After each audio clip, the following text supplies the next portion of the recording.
ओम शांति। एक बार हम सब मिलकर उस रीति से ओम शांति बोलेंगे जैसा हम सब ने सुना है। यज्ञ के आदि में ब्रह्मा बाबा के साथ साथ सब लोग बोला करते थे। अंदर एक गहरी श्वास लेंगे और फिर उस श्वास को छोड़ते हुए ओम की ध्वनि करेंगे और फिर दूसरी गहरी श्वास लेकर उस श्वास को छोड़ते हुए शांति की ध्वनि करेंगे। सब अटेंटिव होके बैठ जाएं। अब गहरी सांस लें।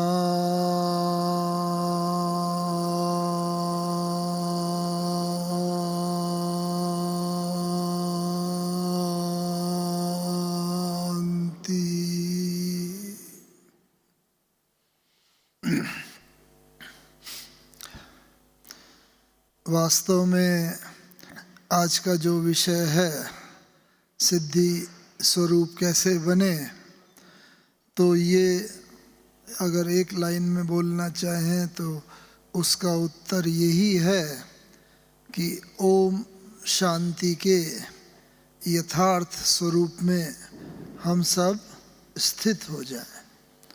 और जब ओम शांति के यथार्थ स्वरूप में स्थित हो जाते हैं, पहले दिन से ही जब से सप्ताह कोर्स शुरू होता है या संस्था में आते हैं, तो ओम शांति के बारे में हम लोग को बताया जाता है कि ओम का अर्थ मैं आत्मा और शांत स्वरूप हूँ। तो थ्योरेटिकली तो ये जान जाते हैं कि मैं आत्मा शांत स्वरूप हूँ, लेकिन इस बात को जीवन में उतारने के लिए पूरा जीवन ही लग जाता है। और ब्रह्मा बाबा जैसी महान आत्मा को, जिनके तन में परमपिता परमात्मा की प्रवेशता थी, उसमें उन्हें भी 33 वर्ष से अधिक लग गया। 1900 जब ये ज्ञान आया 1937 में, और तब से लेकर 1936-37 से लेकर और जब बाबा अव्यक्त बने 1969 में 33 वर्ष में, तो 33 वर्ष लग गए बाबा को भी ये संपूर्ण कर्मातीत अवस्था को और पूरे सिद्धि स्वरूप अवस्था को प्राप्त करने में। तो हम सब भी बाबा के मार्ग के राही हैं। बाबा ने जो जो मार्ग दिखाया है उस पर चल रहे हैं, और हम सबको भी विश्वास है कि जैसे बाबा बने ऐसे हम सब भी अवश्य ही बनेंगे, बनकर दिखाएंगे और अपनी संपूर्ण अवस्था को प्राप्त करेंगे। तो इसी विषय पर ही आज हम लोग कुछ चर्चा करने जा रहे हैं। आज की मुरली में भी ऐसा ही था, वरदान में भी यही था कि सिद्धि स्वरूप बनने के लिए मंशा संकल्प, उसमें मामेकम, मन मना भाव, इसकी स्मृति रहे और कर्मों के अंदर भी हमारे इस स्थिति में स्थित होकर हम कर्म करते रहें, तो हम धीरे धीरे इस स्थिति को प्राप्त करते जाएंगे। कौन सी स्थिति? सिद्धि स्वरूप की स्थिति। अब हम एक एक देखते हैं। लगभग 12-15 पॉइंट हैं जो सिद्धि स्वरूप बनने के लिए हमें मार्ग प्रदर्शना सदैव समय प्रति समय देते रहते हैं। तो इसमें हमें एक मुख्य बात बाबा बताते हैं। पहला कि हम जो भी कर्म करें वो मास्टर त्रिकालदर्शी बनकर करें। कोई भी कर्म होता है वो उसका आदि मध्य अंत जान करके हम कर्म करें। कई बार क्या होता है, कर्म कर लेते हैं, बाद में फिर या तो कर्म के फल को देख के पश्चाताप करना पड़ता है, या फिर ये होता है कि ये कर्म हमें नहीं करना चाहिए था। तो इसीलिए अगर कर्म करने से पहले हम अपनी उस स्थिति में स्थित होकर आदि मध्य अंत इस कर्म का क्या फल होगा, ये कर्म क्या किस तरफ हमें ले जाएगा, उस स्थिति में स्थित होकर कुछ देर सोच करके बाबा को याद करके और तब कर्म करते हैं तो कर्म में सफलता समाई होती है। और सिद्धि स्वरूप का एक अर्थ यही है, जीवन में सफलता मिले। जो भी हम मन में संकल्प करें, वाणी से जो उच्चारण करें और कर्मेंद्रियों द्वारा जो कर्म करें, उसमें सफलता मिले, वो ही जैसे सिद्धि स्वरूप का एक लक्षण है। तो पहली बात तो ये, और इसमें हम लोगों को बताया गया था, बाबा ने भी समय प्रति समय बताया है कि दूसरी बात कि हमारा ये पुरुषार्थ होता रहे। कैसे? कि तीनों कर्म हमारे साथ साथ हो। जब हम कर्म करते हैं तो कई बार कर्म में इतने बिजी हो जाते हैं कि मंशा में बाबा की याद भूल जाती है, विस्मृति आ जाती है। इसीलिए दादियाँ हमें बताती हैं कि पहले जब वो सेवा पर निकले तो सेवा में इतनी कठिनाइयाँ होते हुए भी साधन कोई लगभग नहीं के बराबर थे, लेकिन सफलता बहुत ज़्यादा थी। क्यों? क्योंकि साधन नहीं होते हुए भी साधना पूरी थी। अगर 2-3 बहनें जा रही हैं, समझा रही हैं किसी को, एक समझा रही है वाणी से, कर्म कर रही है जैसे बोल रही है, और दूसरी बहनें जैसे उनको योगदान कर रही है। याद की स्मृति, बाबा की याद, और बाबा की याद से सकाश उस आत्मा को दे रही है।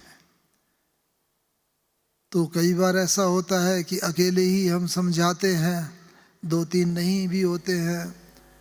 तो हम सदैव इस बात को स्मृति में रखें कि मुंह अपना काम करे, लेकिन मन हमारा बाबा की स्मृति में हो, और उस स्मृति के साथ अगर हम समझाते हैं तो उसके अंदर इतना बल रहता है, इतनी शक्ति रहती है कि वो आत्मा के अंदर जैसे धीरे धीरे दिल में वो बात उतरती जाती है और सहज रीति से वो बाबा का बनने की राह पर चल पड़ता है।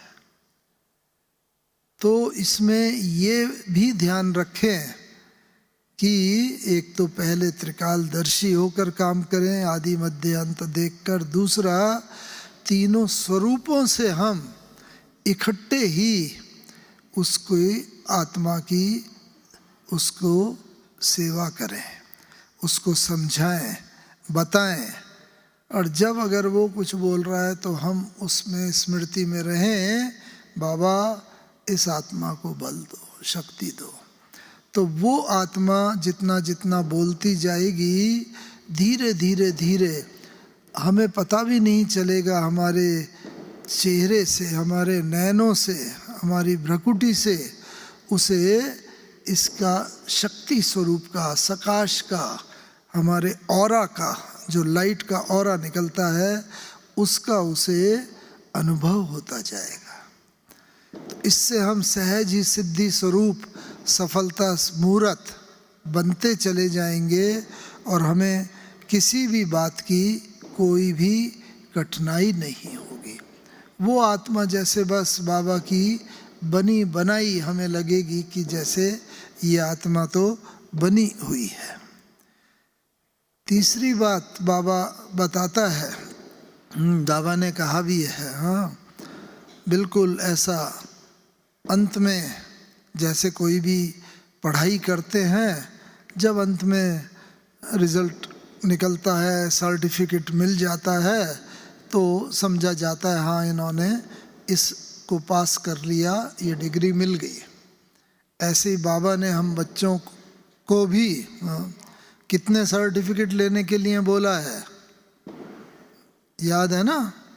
कितने?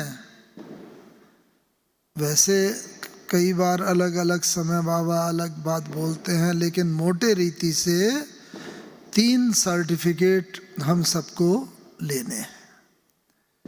3 सर्टिफिकेट में एक सर्टिफिकेट है प्रभु पसंद, एक है स्वयं पसंद, एक है जग पसंद। यानी कि हम जो भी कार्य करें वो एक ऐसे हों जो तीनों से हमें ये सर्टिफिकेट मिले। हमारी अंतरात्मा भी बोले हाँ ये ठीक है, बाबा की भी छत्र छाया के अंदर रह के वो कार्य होगा तो बाबा का भी आशीर्वाद सदा रहेगा। और तीसरा, पूरा संसार भी बोलना चाहिए, हमारे मित्र संबंधी निकट वाले सब बोले हाँ ये बहुत अच्छी आत्माएं हैं। तो भगवान से सर्टिफिकेट किस चीज़ से मिलेगा?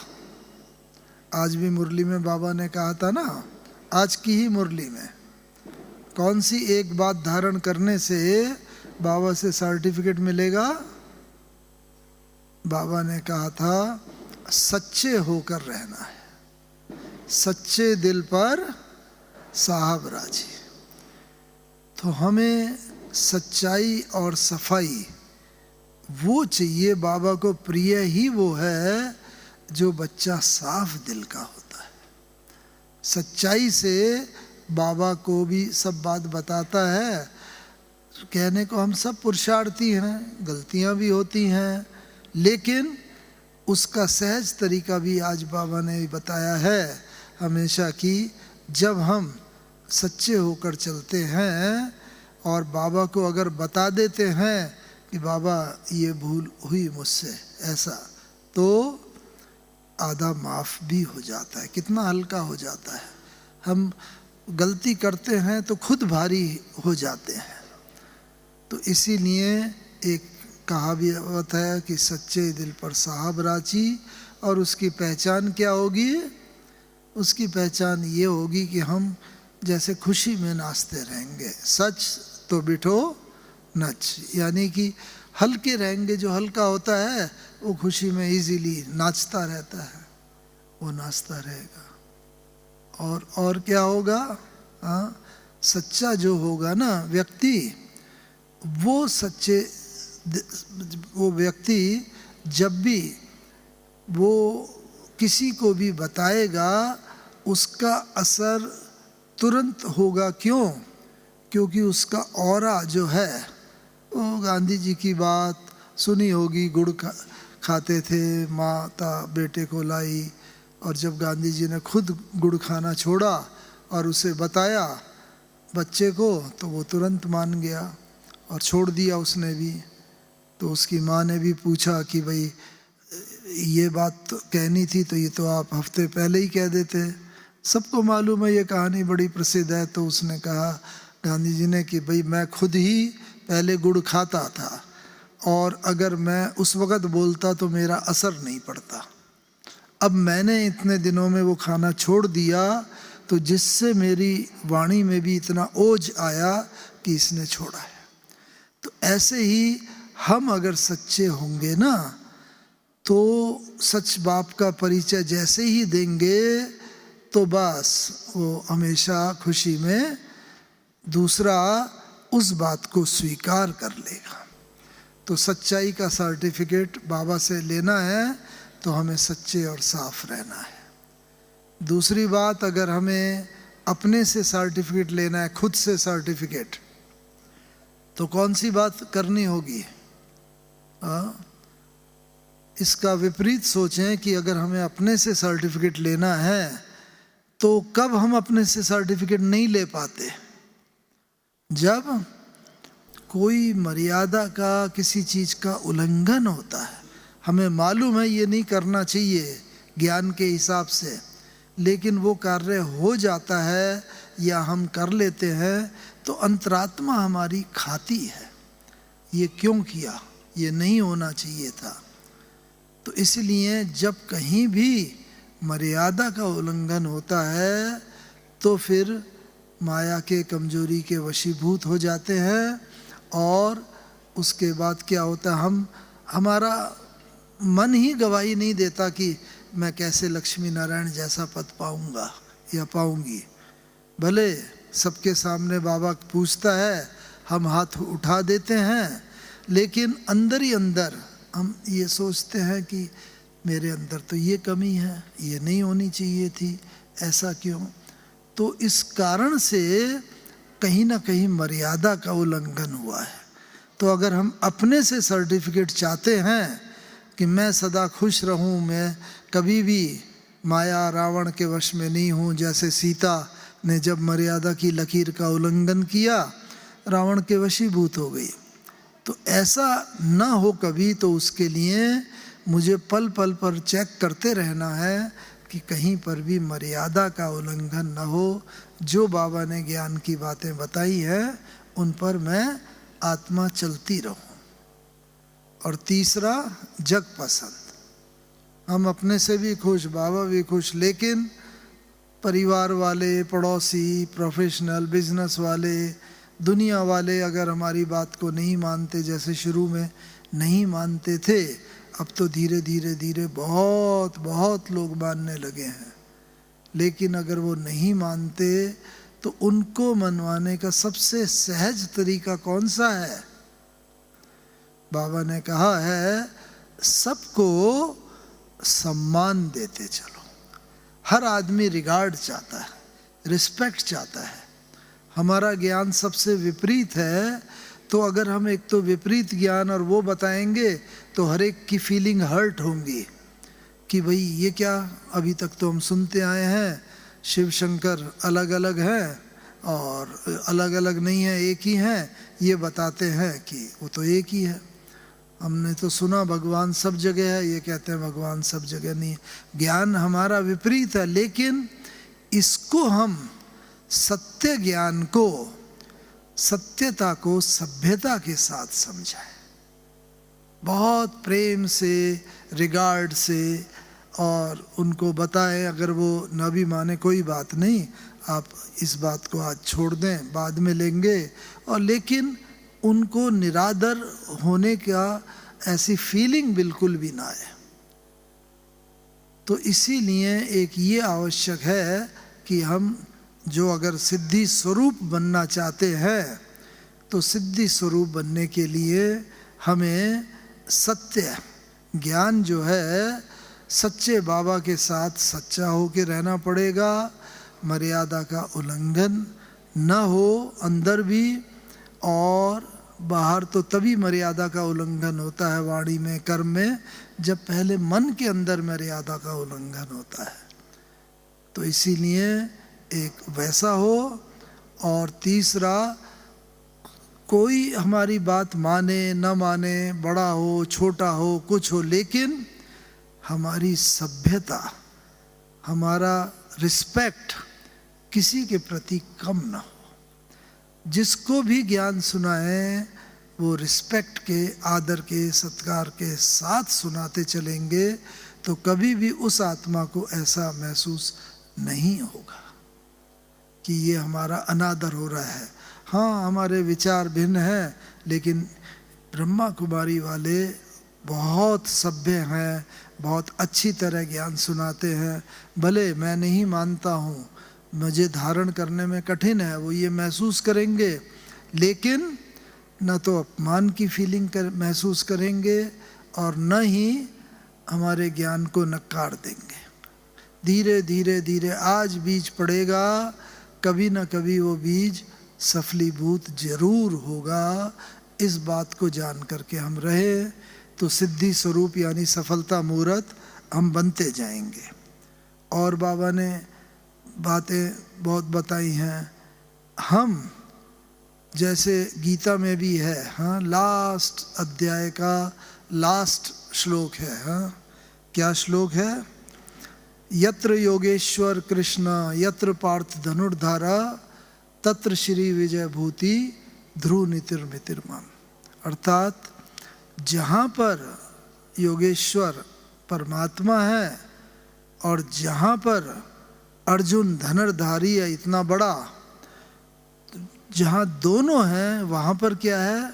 वहाँ जीवे तत्र श्री विजय भूति। वहाँ धन धान्य है, सुख है, संपत्ति है, लक्ष्मी है, जीवन में सफलता है, न्याय है, जीवन की सब चीज़ है, लेकिन दोनों का होना आवश्यक है। दोनों का होना माने भगवान और अर्जुन। अर्थात अर्जुन जो है, हम सब अर्जुन हैं, कर्म क्षेत्र पर कर्म कर रहे हैं, तो हम अर्जुन तो बन गए हैं, सुबह से रात तक कार्य में व्यस्त रहते हैं, लेकिन दूसरा पक्ष जो है हमारा, हम ही श्री कृष्ण है या हम ही परमपिता परमात्मा है, यानी दूरंदेशी होकर कर्म नहीं करते, वो उसमें हम सब लैक करते हैं। हमारा जो दृष्टिकोण है वो उतना विशाल नहीं है। तो अर्जुन जैसे तो बन गए, हाँ, कर्म क्षेत्र पर कर्म कर रहे हैं, लेकिन उसके साथ साथ हमें वो श्री कृष्ण ईश्वर की तरह दूरंदेशी, ईश्वर की तरह जो उसमें निर्माणता है, महानता है, सहनशीलता है, आत्मा के अंदर ये गुण है। आप सभी जानते हैं, सुख, शांति, आनंद, पवित्रता, प्रेम, ज्ञान, शक्ति, ये सब आत्मा के अंदर सातों गुण हैं। बस बाबा सागर है उसका, हम उनके स्वरूप हैं। लेकिन इन गुणों में स्थित होकर के हम नहीं रहते हैं। इस कारण से तो जीवन में जो गीता का सार है, जो अंतिम अध्याय में है, तत्र श्री विजय भूति ध्रुव नीतिर्मितिर्माम, कि वहीं पर श्री है, संपत्ति, जो सतयुग में सब चीज़ है वो यहीं पर ही हमें महसूस होंगी। विजय है, विक्ट्री है, न्याय है, सब कुछ चीज़ है। तो इसीलिए हमें जो भी कार्य है वो इस स्थिति में रह के करते चलेंगे तो सिद्धि स्वरूप हम स्वतः ही बनते चलेंगे। हर कर्म में हमें सफलता का अनुभव होगा, हमारे से वो ही कार्य होगा, संकल्प ही बाबा ने कहा वो उठेगा जो सिद्ध होने वाला होगा। ऐसा नहीं होगा मन में द्वंद्व चलता रहे, क्योंकि मन के अंदर जब संकल्प बहुत उठते हैं ना, व्यर्थ संकल्प बहुत उठते हैं, तो क्या होता है कि संकल्प कमजोर हो जाते हैं। बहुत जितने ज़्यादा संकल्प होंगे उतने कमजोर होंगे, और जितने कम संकल्प उठेंगे उतने शक्तिशाली होंगे। इसीलिए शक्तिशाली संकल्प ही सिद्ध होता है, सफलता को प्राप्त। जो बाबा कहते हैं संकल्प में दृढ़ता हो। तो इस कारण से एक ये है कि संकल्पों को अगर हम चाहते हैं उनमें दृढ़ता हो, विचारों में, मन में, तो विचारों के लिए 3 बातें कही जाती हैं संकल्पों के लिए। एक होता है संकल्प में क्वांटिटी ऑफ थॉट। क्वांटिटी माने विचारों की संख्या। तो विचारों की संख्या जितनी कम होगी, जो मैं बताया, उतनी शक्तिशाली होगी। दूसरा quality of thought. Quality of thought, जितने हमारे विचार महान होंगे, पॉजिटिव होंगे, दूसरों के प्रति सहयोग के होंगे, सहनशीलता के होंगे, वो विचार, क्वालिटी ऑफ थॉट, वो विचार ही हमें सफलता की ओर ले जाते हैं। अब वो कब होगा? Quantity of thought is inversely proportional to quality, यानी कि अगर क्वालिटी ऑफ थॉट हमारी महान है तो ऑटोमेटिकली हमारी क्वांटिटी ऑफ थॉट, विचारों की संख्या कम होती जाएगी। अभी विचारों की संख्या बहुत है, व्यर्थ विचार चलते हैं। किसी ने मानो कुछ कह दिया, हमें अपमान की महसूसता हुई और बस बहुत व्यर्थ विचार चलेंगे, और जितने व्यर्थ चलेंगे उतने वो क्वालिटी के नहीं होंगे, लो क्वालिटी के विचार होंगे। तो अपने विचारों से हम पहचान सकते हैं, एक तो क्वांटिटी कम से कम हो, क्वालिटी अधिक से अधिक ऊंची हो, और तीसरी बात है डायरेक्शन ऑफ थॉट्स, विचारों की डायरेक्शन किस तरफ चल रही है। जैसे डायरेक्शन अगर एक जगह एकाग्र होती है ना, वो शक्तिशाली होती है। सूर्य का बचपन में हम सब ने खेल किया होगा, एक लेंस पकड़ते हैं और सूर्य की किरणें जब उससे पास होती है तो नीचे कुछ कागज या कुछ भी होता है वो जलने लगता है।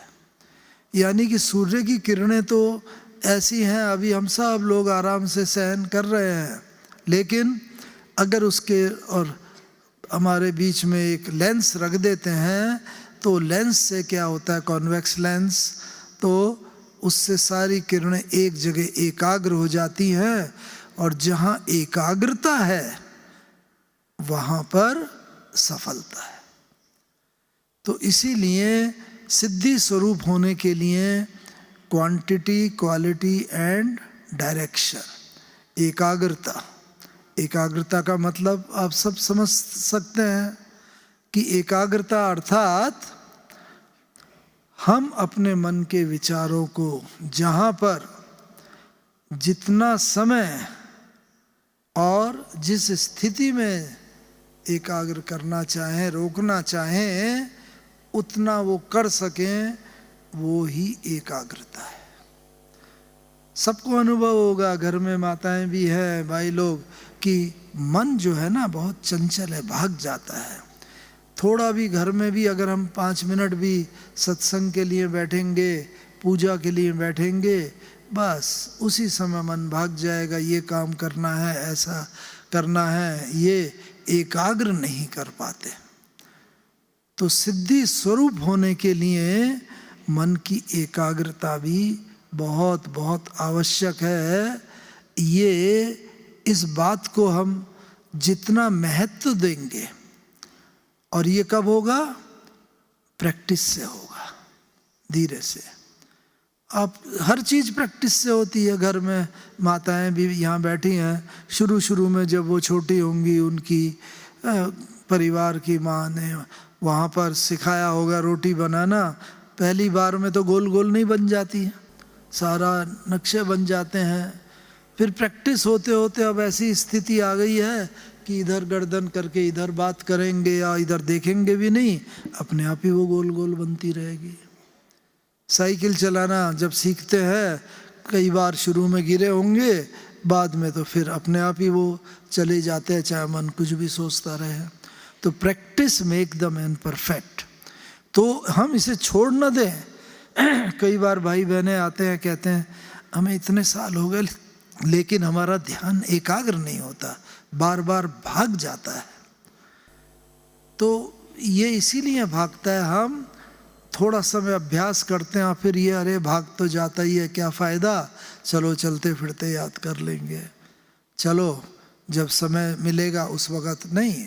इसीलिए बोलते हैं 1 मिनट भी मिले, 2 मिनट मिले, बस उस समय भी हम अगर बैठ जाएं, 1 मिनट तो याद करना इजी होगा। जब एकदम सोचेंगे 15 मिनट मिले हैं चलो करें, तो संभव है 15 मिनट में से 12 मिनट ध्यान इधर उधर भटक जाए शुरू में, और 2-3 मिनट ही यूज़फुल हो।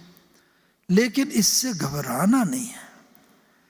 ब्रह्मा बाबा को भी शुरू में जब ध्यान भटकता था तो ब्रह्मा बाबा ने भी ना लिखा मन को पत्र कि हे मन और बुद्धि को पत्र लिखा कि मैं आत्मा राजा हूँ, तू मेरा मंत्री है, बुद्धि तू मेरे सेनापति है, तो लेकिन तुम दोनों इतने शक्तिशाली हो गए कि मुझ आत्मा राजा को जगह जगह भगाते रहे, जिधर जिधर तुम जाते रहे मैं तुम्हारे पीछे पीछे भागता रहा। फिर दूसरे पैरा में बाबा ने लिखा था कि लेकिन अब मैं तुम्हें बता देता हूँ हे मन मंत्री कि अब मैं तुम्हारे कहने से नहीं भागूंगा तुम्हारे पीछे। क्यों? क्योंकि मैं आत्मा अपने स्वचिंतन में, अपने स्वस्वरूप में स्थित हो गया हूँ। अब तुम्हें मेरे कहने पर चलना पड़ेगा, मैं तुम्हारे कहने पर नहीं चलूँगा। तो ऐसे ही हमें भी मन को ऑर्डर करना पड़ेगा। इसीलिए बाबा कहता है रोज रात को बैठ के मन बुद्धि संस्कार की दरबार लगाओ, कहाँ कहाँ मेरा मन भागा। तो जब ये हम करते हैं, और ये कब होगा? जैसे कोई गवर्नमेंट सर्वेंट है, आज यहाँ पोस्टेड है, सब उसकी बात मानेंगे, ऑफिसर है, कल उसका ट्रांसफ़र हो गया, दूसरी जगह चला गया, यहाँ दूसरा आ गया, तो जो पहला वाला है उसके कोई ऑर्डर यहाँ वाला मानेगा? नहीं मानेगा, क्योंकि वो अपनी सीट पर सेट नहीं है, सीट पर नहीं है। तो जब हम भी अपनी सीट पर नहीं होते तो वो सीट है हमारे, जो बाबा ने दिया है तुम्हारा स्वाभिमान, तुम्हारा जो है अंदर, जो बाबा ने इतने बताए हैं, मैं शुद्ध पवित्र आत्मा हूँ, मैं विजय माला का मणका हूँ, मैं आत्मा कल्प कल्प की विजयी आत्मा हूँ। तो उस चीज़ में अगर हम स्थित रहेंगे तो क्या होगा? जब इसमें स्थित रहेंगे, उसमें स्थित होकर हम ऑर्डर करेंगे ना, तो वो ज्ञान गुण शक्ति तुरंत ही हमारे पास आएगी। अभी हम बुलाते हैं, वो हमारे पास नहीं आती है। तो इसीलिए एक सिद्धि स्वरूप होने के लिए ये बात की आवश्यकता है। दूसरी बात कि जब हम संगठन में रहते हैं ना, कहते हैं बुद्धि का विकास जो है वो एकांत में होता है और चरित्र का विकास संगठन में होता है। जब संगठन होगा तो हम कोई ऐसी लूज बात नहीं करेंगे जो हमारे चरित्र पर उंगली उठाती हो। लेकिन एकांत में होगा तो उसमें हम बिल्कुल बुद्धि का विकास एकांत में होता है। तो जब भी मनन चिंतन करें, अभी कई दिनों से बाबा का आ रहा है विचार सागर मंथन करो, उसके लिए हम थोड़ा सा एकांत जरूर निकालें, शरीर का भी एकांत, मन का भी एकांत। तो इसीलिए एकांत में बैठ के शुरू में भले 5-10 मिनट 15 मिनट निकाले और फिर देखें मन के एकांत जो बाबा ने दी हैं, विचार सागर मंथन। कई बार बच्चे कहते हैं बाबा हमारा मंथन नहीं चलता है, क्या करें? तो बाबा ने युक्ति बहुत अच्छी बताई है, बच्चे पिक्चर के सामने जाकर बैठ जाओ। मानो कलप वृक्ष है, तो बाबा कहता है कलप वृक्ष के सामने जाके बैठ जाओ और सोचो, देखो जड़ में हाँ बाबा मम्मा और ये सब महारथी भाई बहन बैठे हुए हैं और मैं भी जड़ के तने में सृष्टि रूपी कलप वृक्ष के जड़ में हूँ। मेरे द्वारा ही सृष्टि की समस्त आत्माओं की पालना हो रही है, मैं ही इसका तना हूँ। एक एक पत्ते तक समस्त आत्माओं तक ब्रह्मा बाबा विश्व महाराजन बना, देखो बनता है, लेकिन विश्व में बाहर कभी भी नहीं गया बाबा, एक बार भी नहीं। यहीं पर बैठ के मनसा शक्ति के द्वारा बाबा ने इतना तेज सकाश फेंका कि दूर दूर रहने वालों को भी वहीं अपने घर में बैठे ब्रह्मा बाबा का साक्षात्कार हो गया। तो हमें भी अपने मनसा को ऐसा शक्तिशाली बनाए कि दूर दूर बैठे लोगों को भी ये सकाश पहुँचे और वो आत्माएं हम आत्माओं का होवनहार देवी देवताओं का साक्षात्कार कर सके। तो इसीलिए क्योंकि ये मन जो है ना, मन जो है भटकता है, जैसे शुरू में भटकेगा, लेकिन जब एकाग्र होना शुरू हो गया तो बस एक राजा के पास एक व्यक्ति आया, हाँ, सन्यासी, एक छोटा सा भिक्षा पात्र लेके, महाराजन इसके अंदर भिक्षा दे दो मुझे। उन्होंने, राजा ने कहा ठीक है। मंत्री को बोला इसमें डालो। वो लाके राजकोष से अशर्फियाँ, सोना चांदी हीरे सब डालता रहा। अब देखने में तो वो छोटा था, लेकिन वो भर ही नहीं रहा था, खाली का खाली था। तो थोड़ी देर तक तो राजा देखता रहा। फिर राजा ने कहा महाराज मैं समझ नहीं पा रहा हूँ ये क्या राज है, आप कृपया मुझे बताएं। तो उसने बताया कि राजन, ये जो भिक्षा पात्र है ना, ये मनुष्य की खोपड़ी का बना है। आदमी की खोपड़ी होती है ना, इसमें ही यहीं पर मन होता है। और मन जो है बहुत चंचल होता है, भटक जाता है। मन में इच्छाएं होती हैं, एक इच्छा पूरी हुई, 4 और इच्छाओं का जन्म हो जाता है। वो इच्छाएं पूरी हुई, 10 और इच्छाओं का जन्म हो जाता है। तो इसीलिए ये जो पात्र कभी बढ़ता नहीं है। ऐसे ही मन जो है ना, वो कभी भी इच्छाओं रहित नहीं होता है। जो इच्छा रहित बना लेता है, इच्छा मात्रम अविद्या हो जाता है, वो संपूर्ण हो जाता है। और मुझे ये कहते गौरव होता है कि मैं ब्रह्मा बाबा के साथ काफ़ी रहा। 1962 से लेकर जब से ज्ञान में आए 1969 तक, और हमने बाबा को देखा। पहले बाबा हम लोगों को कहते थे कि बच्चे क्या पूछने आए हो, कैसा पुरुषार्थ चल रहा है, क्या योग की यात्रा है, आदि आदि। फिर धीरे धीरे बाबा समेटते गए। और मुझे एक और सबसे बड़ा सौभाग्य तो ये मिला है कि जब बाबा ने शरीर छोड़ा 18 जनवरी 1969 को, तो मैं यहाँ मधुबन में ही था और मुझे इन आँखों से बाबा की कर्मातीत अवस्था देखने का सौभाग्य प्राप्त हुआ।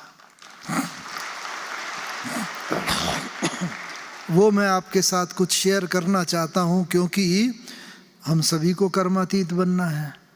तो इसलिए बाबा के पास जब हम 17 जनवरी की सुबह पहुँच गए, आसाम में इंजीनियरिंग पास करने के बाद, जैसे आपको परिचय में बताया गया, Dhanbad Indian school of mines से जो अभी IIT है, वहाँ से इंजीनियरिंग पास करी और आसाम में हमारी पोस्टिंग हुई ONGC में, oil and natural gas corporation.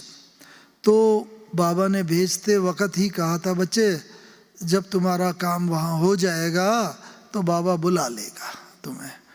और क्योंकि हमारी जाने की दिल नहीं थी, वहाँ एक भी सेंटर नहीं था, एक भी गीता पाठशाला नहीं थी, कोई भी भाई बहन नहीं था आसाम में।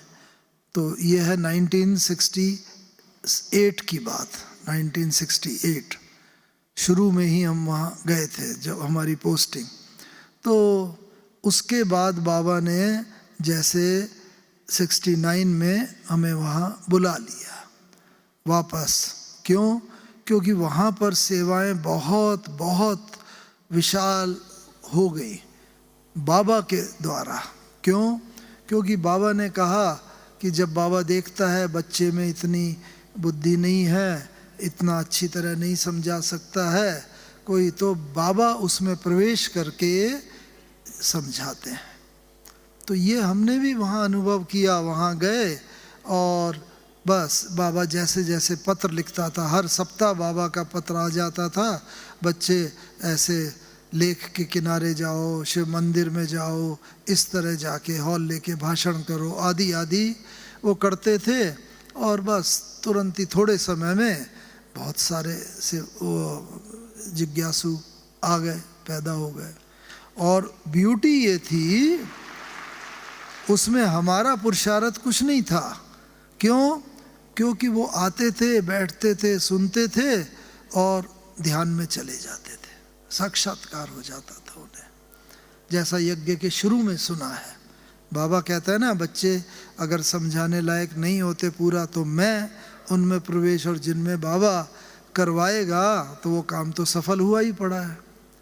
तो इस रीति से बाबा ने वहाँ सेवा करवाई। और अंत समय जनवरी का मास था 69 का, तो हमने बाबा को लिखा कि बाबा ऐसा सेवा में जाना है देहरादून, क्योंकि वहाँ से हम आए थे, बहन जी बुला रहे हैं, म्यूज़ियम बनाना है। तो बाबा ने कहा बच्चे ठीक है ज़रूर जाओ, लेकिन पहले यहाँ आओ और तुरंत प्लेन से आओ। तो हम यहाँ से निकले, आसाम से बहुत दूर था, 3000 किलोमीटर दूर निकले, और हमारे लौकिक पिताजी भी आ गए, दिल्ली में मिल गए, और हम लोग 17 जनवरी की सुबह यहाँ पहुँच गए। और 17 और 18 जनवरी को देखा बाबा की कर्मातीत अवस्था स्थिति। बस बाबा सम्मुख आते थे, हम लोग सोचते थे बाबा से अब ये पूछेंगे, जैसे हमेशा पूछते थे पहले कि कोई बाबा थोड़ा दृष्टि देते थे, अब बाबा कहते थे बच्चे ये पूछने आए हो, अच्छा ऐसा कर लो, ऐसा हो जाएगा। मतलब हमें एक अक्षर भी बोलने की ज़रूरत नहीं पड़ती थी, देखते ही बाबा मन की बात को समझ जाते थे। तो ये है एक कर्मातीत अवस्था का लक्षण, कि किसी हमारी अपनी स्थिति इतनी ऊंची हो, ब्रह्मा बाबा की जैसे इतनी ऊंची स्थिति, इतनी महान स्थिति हो गई थी कि बस देखा, नैनों से पढ़ा मन का हाल और तुरंत उसका समाधान कर देते थे। ये कर्मातीत स्थिति का एक लक्षण है। और इसके बाद क्या देखा, इसमें देखा कई बार ऐसा हुआ तो हमें होता था कि ताज्जुब है, कैसे बाबा बैठे बैठे ही मन की स्थिति को जान जाते हैं।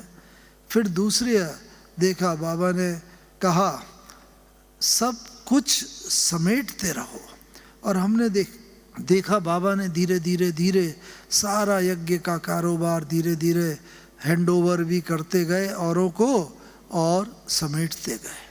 क्यों? क्योंकि अंतमति सो गति होती है। अंत में जहाँ हमारी बुद्धि होगी वहाँ पर ही हमारा जैसे पुनर्जन्म होगा।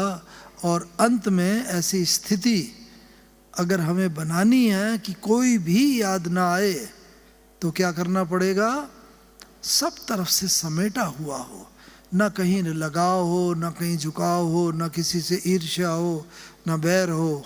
जैसे कबीर ने कहा है ना, एक फेमस है कि कबीरा खड़ा बाजार में सबकी मांगे खैर, ना काहू से दोस्ती ना काहू से बैर। ना हमारा किसी से बहुत दोस्ती होगी कि उसे के बिना हम रह ना सके, और न किसी से बैर कि उससे बदला लेना है, ये करना है, वो करना है। नहीं, सबके प्रति हमारा समान भाव जितना होगा वो है एक सिद्धि स्वरूप की स्थिति। तो बाबा की ऐसी अवस्था थी। और बाबा को अंत समय में बस पहले तो हम लोग पत्र लिखते थे, अभी भी हमारे पास बहुत पत्र मौजूद हैं बाबा के। तो बाबा लिखते थे पत्र, और बच्चे भी पत्र लिखते थे, बाबा उनका जवाब देते थे। और इस तरह पत्र व्यवहार ही चलता था उस समय। ईमेल और इंटरनेट ये सब तो 60s में था नहीं, इसीलिए ये सब बाबा ने धीरे धीरे करके सब समेट लिया था, समेटते जा रहे थे। और अंत समय में बाबा ने पूरा ये जैसे समेट लिया। और 18 जनवरी की रोज रात्रि क्लास तो होती है 8:45-9 बजे, लेकिन उस दिन बाबा ने कहा आज बाबा 7 बजे क्लास कराएगा। सब बच्चे भोजन करके क्लास में पहुँचे, क्योंकि बाबा को तो आभास हो गया था संपूर्ण कर्मा की आज बाबा की ये अंतिम क्लास है, और आज बाबा बच्चों से विदा लेना वाला है। पहले से ही कर्मातीत अवस्था का एक यही लक्षण है, इच्छा मृत्यु। हम अपनी इच्छा से शरीर छोड़े। अगर ये बिल्डिंग आज गिरी और सब लोग मर गए, दुनिया वाले भी और हम भी, तो हम में और दुनिया वालों में फ़र्क क्या हुआ? फ़र्क यही है कि हम अपनी इच्छा से शरीर छोड़ें। और वो कब होगा, वो हमने बाबा में देखा उस दिन। और उस दिन बाबा ने 9 की बजाय 7 बजे ही क्लास करा के और अंतिम स्थिति का एक लक्षण ये होता है कि कर्म, शरीर के कर्म भोगों के ऊपर जो है योग बल जो है संपूर्ण रीति से विजय प्राप्त कर लेता है। तो रोज कभी कई बार बाबा को खांसी आती थी, लेकिन खांसी आते आते ऐसा लगता था जैसे बाबा की आंखें गीली हो गई हैं और तकलीफ हो रही है जैसे बाबा को। लेकिन बाबा तो कहता था, बाबा के एक साइड में लक्ष्मी नारायण का और कृष्ण का ट्रांसलाइट का पिक्चर रहता था। बाबा कहते, देखो बच्चे, कल बाबा जाके ऐसा विष्णु कृष्ण बनेगा, तत्व भी सतो प्रधान होंगे, शरीर भी सतो प्रधान होगा और कितनी नई दुनिया होगी। अभी तो ये पुराना शरीर है, खांसी आती है, ये तकलीफ होती है, लेकिन इन सब से आधा कल्प के लिए छुटकारा मिल रहा है। बच्चों को कितना खुशी होनी चाहिए, खुशी में खग्गियाँ मारनी चाहिए। ऐसे बाबा कई बार करके बताता था कि कुछ भी हो लेकिन हमारी खुशी गायब ना हो। तो उस दिन बाबा ने उस दिन बाबा को एक बार भी ना खांसी आई, ना कोई तकलीफ हुई, जो इस बात का प्रमाण है कि कर्म भोगों के ऊपर योग बल ने जैसे संपूर्ण रीति से विजय प्राप्त कर ली थी। जो भी शरीर के कर्म भोग बचे कुछ थे वो कर दे। उसके बाद बाबा उठ करके बाबा दरवाजे की तरफ गए और बाबा ने कहा, अच्छा बाबा बच्चों से छुट्टी लेता है, विदा लेता है। पहले ये शब्द बाबा ने कभी नहीं कहे, लेकिन उस दिन कहे कि अच्छा बाबा बच्चों से विदा लेता है, छुट्टी लेता है। हम लोगों ने तो समझा भाई बाबा गुड नाइट करके जैसे जाते थे तो गुड नाइट करके जा रहे हैं। बाबा अपने कमरे में गए, दादी जी के हाथ में हाथ और नैन मुलाकात करते करते ही बाबा ने जैसे देह त्याग किया। लेकिन उस देह में ये भी ब्यूटी थी कि वो रखा रहा। 18 जनवरी की रात को बाबा ने शरीर छोड़ा, 18 की रात भर रखा रहा, 19 का दिन, 19 की रात, 20 का दिन, 20 की रात, क्योंकि सब तरफ से टेलीग्राम टेलीफोन आ रहे थे और मनमोहनी दीदी, बड़ी दीदी भी नहीं थी यहाँ पर।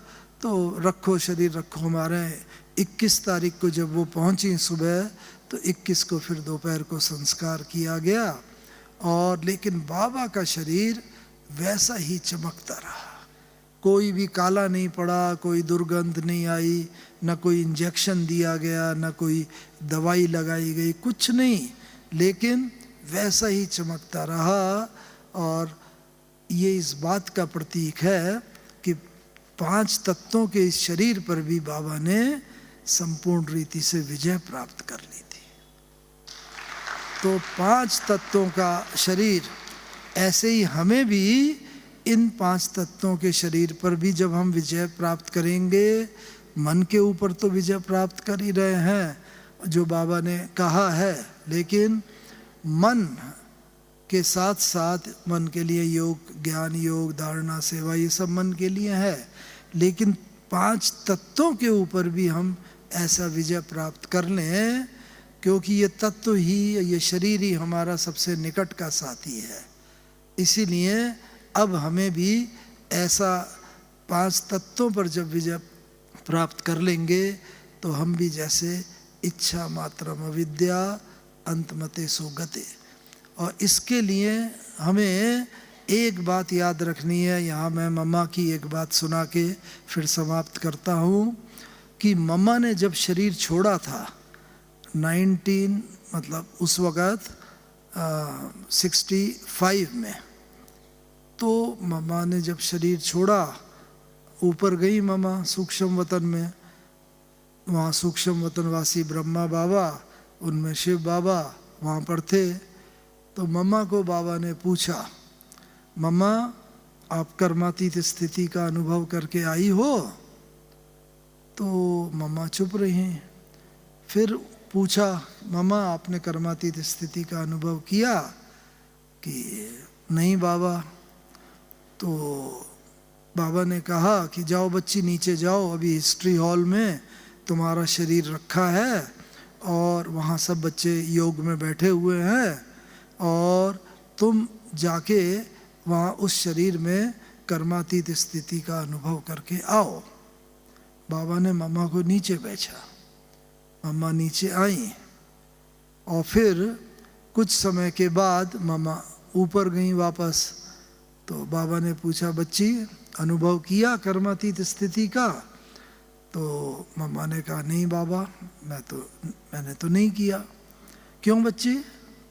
क्योंकि बाबा मैंने कोशिश करी और शरीर में प्रवेश करने की, लेकिन वो शरीर तो ठंडा हो चुका था, उसमें कोई चुरपुर नहीं हुई, कोई भी मूवमेंट नहीं हुआ, तो मैं तो कर्मातीत स्थिति का अनुभव नहीं कर सकी। तब बाबा ने कहा था, देखो बच्ची, कर्मातीत अवस्था को प्राप्त करे बिना, एक बात और बता दे यहाँ कि हर एक की कर्मातीत स्थिति अपनी अपनी है, सबकी कर्मातीत स्थिति एक जैसी नहीं है, हर एक की अलग अलग है। तो कर्मातीत अवस्था को प्राप्त किए बिना कोई भी आत्मा परम धाम वापस नहीं जा सकती, क्योंकि परम धाम से जब हम बच्चे आए थे तो बिल्कुल पवित्र थे, इसलिए उसी पवित्र स्थिति को प्राप्त करके हमें वहाँ जाना है। तो अब तुम अपना पार्ट बजाने के लिए जाओ दूसरी जगह, और वहाँ पर रहे हुए जो कर्म बाकी हैं वो करो, कर्मातीत अवस्था को प्राप्त करो, और उसके बाद तब परम धाम आओगी। और यही संदेश सब बच्चों के लिए है कि हर एक बच्चे को अपनी कर्मातीत अवस्था को प्राप्त करके जाना है। कभी भी शरीर से या किसी संबंधों की कटुता से या किसी बात से, प्रॉब्लम से घबराए नहीं, ये शरीर छूट जाए तो अच्छा है, चलता नहीं है, इतनी बीमारियां हैं, ये है वो है, नहीं।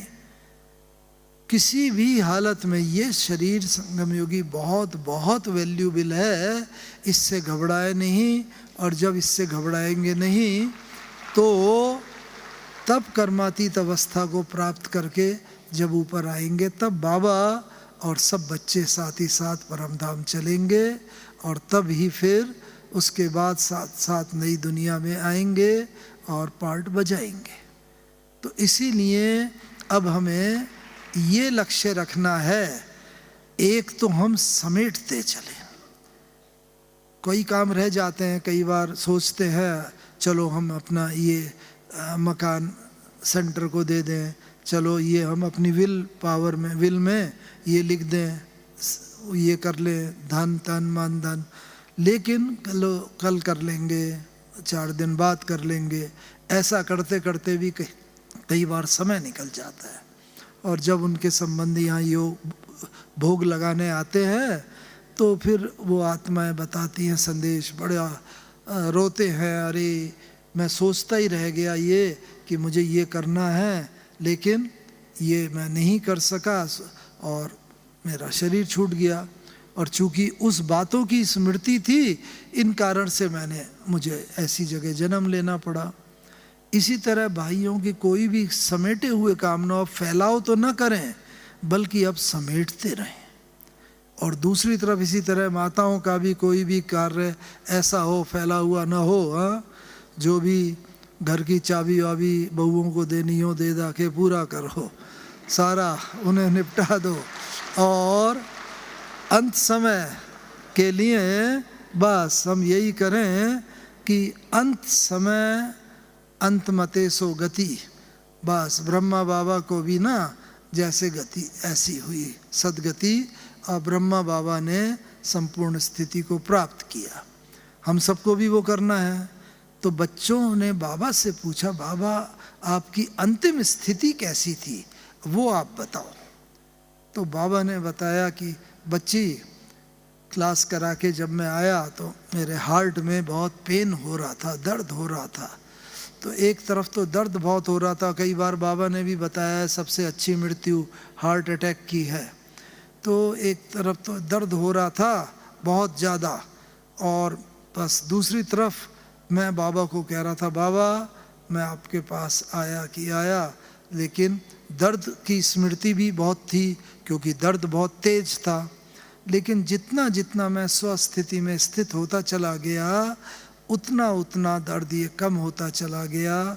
और धीरे धीरे जब मैं पूरी स्वस्थिति में स्थित हो गया ना, तो ये दर्द बिल्कुल ख़त्म हो गया और आत्मा ने शरीर से ऐसे छोड़ दिया, आत्मा ने शरीर को जैसे मक्खन से बाल, उस तरीके से आत्मा शरीर छोड़ के चली गई। और अंत समय किसी भी चीज़ की स्मृति नहीं थी, ना बच्चों की स्मृति ना किसी की भी, क्योंकि बच्चों की स्मृति होती तो फिर बच्चों से छुट्टी नहीं ली। बाबा ने को बच्चों ने कहा था, तो बाबा ने कहा बच्चे अगर बाबा छुट्टी मांगता तो तुम बच्चों बाबा को छुट्टी देते? नहीं देते, तुम्हारी याद रह जाती तो पूरी सदगति तो होती नहीं बाबा की। तो इस तरीके से हमें भी ये लक्ष्य रखना है, अंत समय हमें कोई भी व्यक्ति, वस्तु, वैभव, कोई साधन, कुछ भी याद ना रहे। और वो तब याद नहीं रहेगा जब हम धीरे धीरे समेटते जाएंगे। समेटने का ये मतलब नहीं सब छोड़ छाड़ के चले जाएं, घर में रहें, लेकिन ममत्व ना हो उस चीज़ में। आज वो चीज़ ना मिले तो उसकी वजह से हमारा शरीर छोड़ना रुक जाए। कई बार होता है ना, कई आत्माएं बस बहुत बीमार होती हैं, शरीर छोड़ने के लक्ष्य पे होती है लेकिन छोड़ नहीं पाती। और जब कोई आता है जहाँ उनका मन अटका होता है, उसको देखा, बात की, शरीर छोड़ देते हैं। तो बस हमें भी यही रहे, भीष्म पितामह की तरह ब्रह्मा बाबा हमारे सामने उदाहरण है। जैसे बाबा ने जिया, जैसे रहे, ब्रह्मा बाबा को फॉलो करते गए। और अब जैसे ब्रह्मा बाबा ने शरीर छोड़ा, उसी के अनुसार हम सब अपने को तैयार करें, जिससे हम सब की अंतमते सो गति हो जाए और सिद्धि स्वरूप बाबा की तरह हम सब भी बन जाए। ओम शांति, ओम शांति।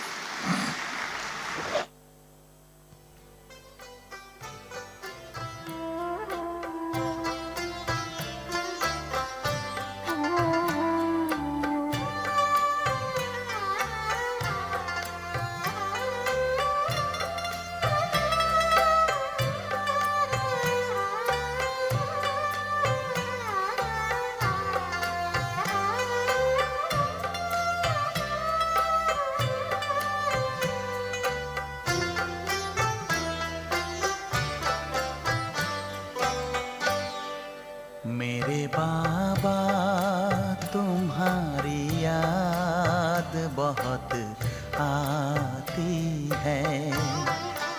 मेरे बाबा तुम्हारी याद बहुत आती है। नैन में प्रेम के मोती भी साथ लाती है। मेरे बाबा तुम्हारी याद बहुत आती